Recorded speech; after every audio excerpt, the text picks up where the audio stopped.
स्वागत है दोस्तों स्टडी फॉर यूपीएससी में। हम लोग साइंस में कोशिका एवं उत्तक का पढ़ाई कर रहे थे, जिसमें हमने 2 पार्ट अभी तक बता दिया। अभी तीसरा पार्ट हम लोग देखने जा रहे हैं, जिसमें जीव द्रव्य के बारे में अध्ययन करेंगे, यानी कि इसको इंग्लिश में प्रोटोप्लाज्म कहते हैं। तो देखिए, अगर आपसे पूछा जाए कि जीव द्रव्य होता क्या है, तो हम कहेंगे कोशिका झिल्ली के अंदर का जितना भी पदार्थ होगा वो सब के सब आपको क्या कहलाएगा?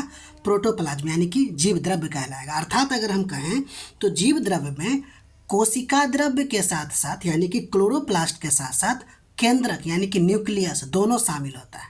ठीक, यानी कि कोशिका में पहले कोशिका का आवरण होगा और आवरण के बाद जैसे ही उसके अंदर प्रवेश कीजिएगा वो सब के सब आपको क्या कहलाएगा? जीव द्रव्य कहलाएगा। ठीक, एक इम्पोर्टेंट बात यह है कि जीव द्रव्य के बारे में कहा जाता है कि इस शब्द को पहली बार पुरकिंसे ने दिया था। इसीलिए जो शब्द का क्वाइन करता है यानी कि खोजता है, उसी को हम लोग कहते हैं क्या? खोजकर्ता। इसीलिए जीव द्रव्य की खोजकर्ता आपको कौन है? पुरकिंजे। लेकिन इसके बारे में इम्पोर्टेंस और इस यानी कि महत्व और संरचना के बारे में डुजार्डिन बताया था। इसलिए जब कभी भी सवाल में डुजार्डिन और पुरकिंजे आए तो खोजकर्ता में हम लोग पुरकिंजे मारेंगे। ठीक, इसके अलावा तीसरी बात यह है कि जीव द्रव्य के बारे में एक हेक्सले नाम का वैज्ञानिक ने कहा था कि यह जो है वो जीवन का आधारभूत या कहें तो भौतिक आधार होता है। क्या? जीव द्रव्य। भौतिक आधार का मतलब क्या होता है कि जो हमारे कोशिका का बाहरी आकार प्रकार निर्धारित करता है, उसी को हम लोग जीव द्रव्य कहते हैं। और ये हेक्सले ने बताया था कि विदाउट इसके जीवन संभव नहीं है। ठीक, तो जीव द्रव्य हो गया। जीव द्रव्य में 2 चीज़ था, कोशिका द्रव्य और केंद्रक। तो अब हम पढ़ेंगे केंद्रक के बारे में, यानी कि केंद्रक द्रव्य के बारे में। देखिए, केंद्रक द्रव्य को यानी कि कोशिका द्रव्य को हम लोग कहते हैं प्रोटोप्लाज्म। ठीक, देखिए प्रोटोप्लाज्म क्या है? जब आप कोशिका झिल्ली में प्रवेश कीजिएगा और केंद्रक के बीच का जितने भी लिक्विड यानी कि गाढ़ा लिक्विड होगा उसको हम लोग क्या कहेंगे? कोशिका द्रव्य कहेंगे।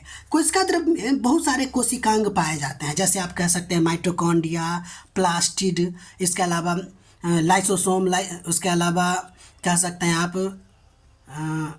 लाइसोसोम, उसके बाद सेंट्रोसोम, बहुत सारा चीज़ें ऐसे पाई जाती है। ठीक है ना? तो जिसमें अभी हम लोग पहला चीज़ पढ़ेंगे, क्या चीज़? तो माइटोकॉन्ड्रिया के बारे में। माइटोकॉन्ड्रिया का एक नाम आपको सूत्रकणिका भी होता है।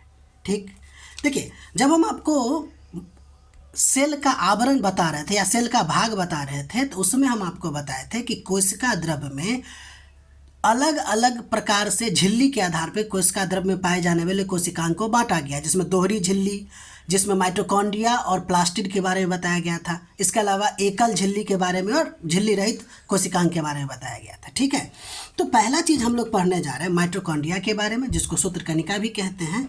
ये दोहरी झिल्ली वाला कोशिकांग होता है। ठीक, दूसरी बात याद रखिए कि इसका काम होता है आपको ऊर्जा का निर्माण करना।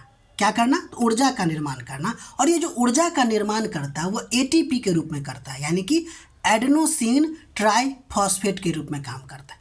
ठीक, इसीलिए माइटोकॉन्ड्रिया को हम लोग power house of the cell यानी कि कोशिका का ऊर्जा घर भी कहते हैं। एक नोट के रूप में याद रखिएगा कि एटीपी जो है ऊर्जा, कोशिका का ऊर्जा करेंसी यानी कि एनर्जी करेंसी कहलाता है।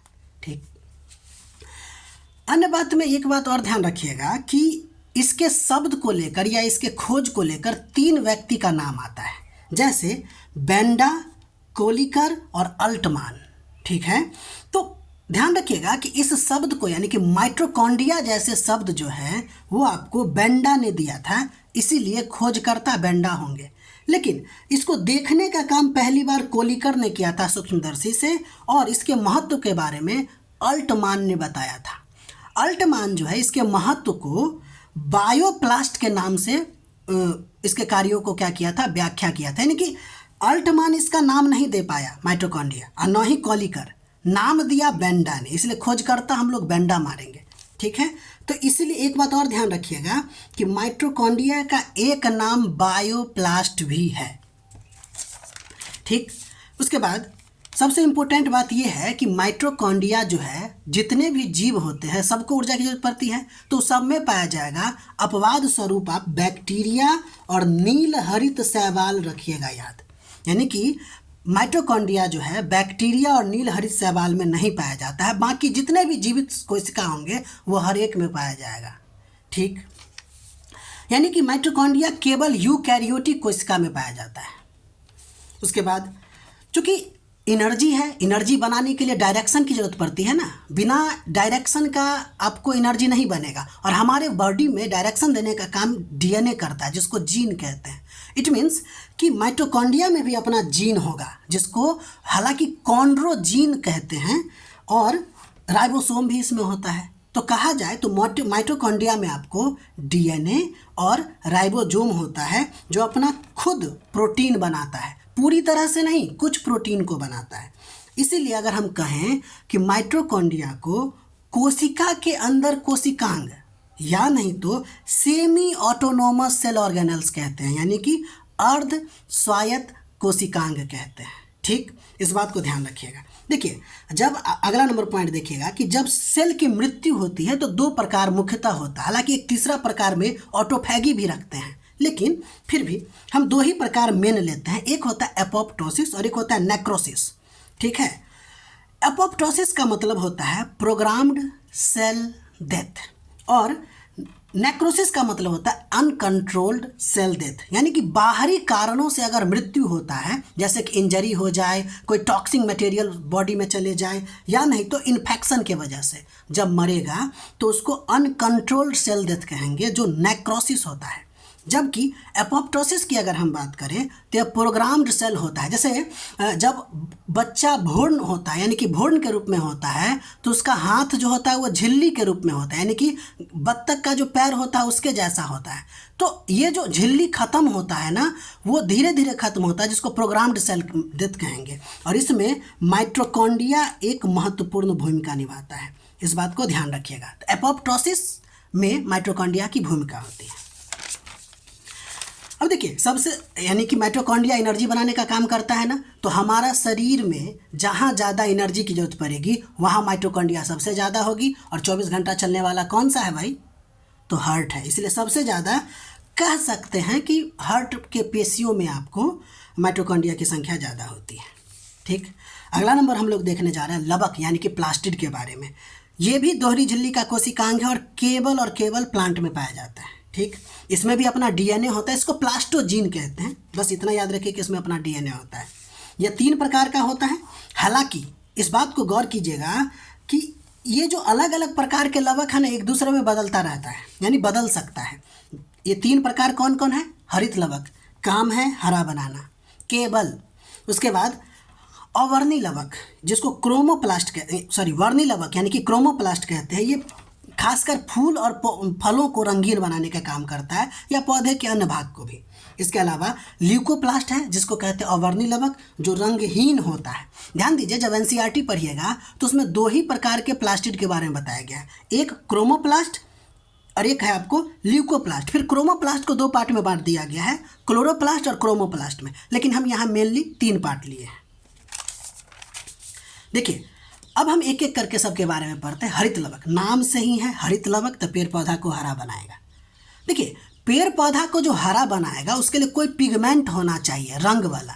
तो क्लोरोप्लास्ट में आपको क्लोरोफिल पिगमेंट होता है, लेकिन क्लोरोफिल में अपने आप रंग नहीं आता है हरा।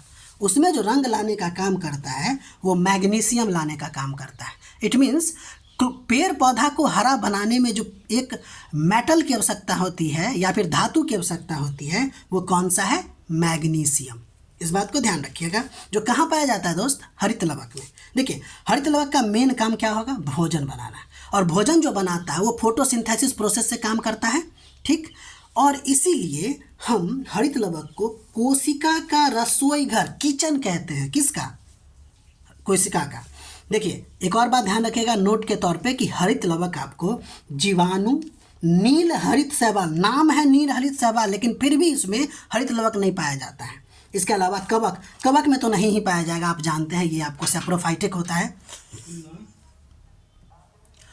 हाँ, तो हम कह रहे थे कि हरित लवक जो होता है वो आपको जीवाणु, नील हरित शैवाल और कवक में नहीं पाया जाता। देखिए, नाम है नील हरित शैवाल, लेकिन फिर भी इसमें हरित लवक नहीं पाया जाता है, सिर्फ इसमें क्लोरोफिल पाया जाता है। ठीक है, इसके अलावा कवक के बारे में आप जानते ही हैं, ये सेप्रोफाइटस होता है, यानी मृत जीवों को खाता है, तो फिर ये तो होगा ही नहीं कवक जिसमें नीलहरित पाया जाता हो। ठीक है ना, तो इस बात को ध्यान रखिएगा।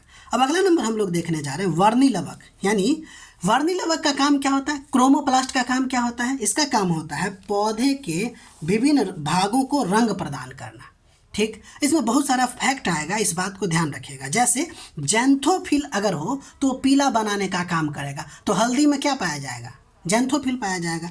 लाइकोपीन का काम होता है लाल बनाना। ठीक है ना, तो जैसे देखिए सेब या फिर ऐसा कुछ जैसे कि मिर्ची देख लीजिए, उस सब में आपको जो ये पाया जाएगा वो लाल बनाने का काम करता है। इसके अलावा एंथ्रोसाइनिन, एंथ्रोसाइनिन जो होता है वो जामुनी कलर बनाता है, यानी कि नीला और बैगनी। इसके अलावा कैरोटीन, गाजर जैसा लाल। इसके अलावा कैप्सेमिन, मिर्ची जैसा लाल। इसके अलावा कैरिटोनाइन, बेल जो होता है वो पीलापन जो उसमें आता है वो कैरिटोनाइट के कारण आता है। इसके अलावा सोलेनिन जो है आलू में हरापन लाता है, हरा हरा जो हो जाता है आलू, वो आपको सोलेनिन के कारण होता है। ठीक, इसके अलावा आपको है कैरिका जेंथामिन। ये जो कैरिका जेंथामिन है वो पपीता को पीला बनाने का काम करता है, और बिटरनिन या बीटानिन ये आपको चुकंदर जैसा लाल बनाता है।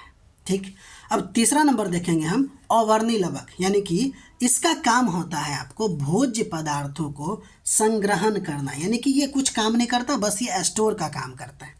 ठीक है, ये मेनली 3 प्रकार का होता है, एक एमियोप्लास्ट होता है, एक इलियोप्लास्ट होता है, और एक प्रोटीनोप्लास्ट होता है।